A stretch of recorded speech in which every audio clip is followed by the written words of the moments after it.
L'aria che respiriamo è la peggiore d'Europa. Veneto e Lombardia sono davvero i fanalini di coda sul fronte dell'inquinamento. A stabilirlo gli ultimi dati dell'OCSE, l'Organizzazione per la cooperazione e lo sviluppo economico. Tutto questo nonostante il 2014 sia stato l'anno più piovoso degli ultimi 60 anni.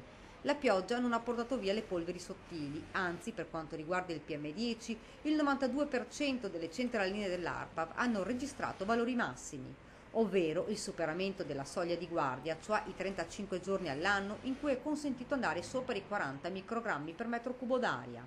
In Veneto sono ben 6 province su 7 dove si è evidenziato lo sforamento. A Vicenza la qualità dell'aria è la peggiore con 69 superamenti dei limiti, a seguire Verona con 57, Padova e Venezia 55.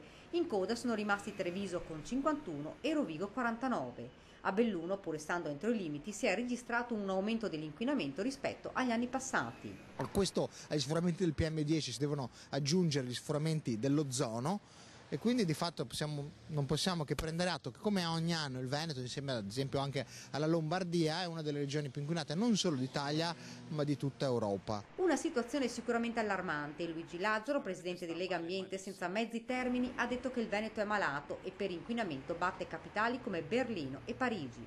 La Regione intanto ha tracciato le linee guida del nuovo piano aria approvato dalla Giunta Zaia. Manca solo l'ok del Consiglio regionale. Una volta approvato saranno messi in campo interventi sul traffico e misure di contenimento delle emissioni industriali e del riscaldamento domestico.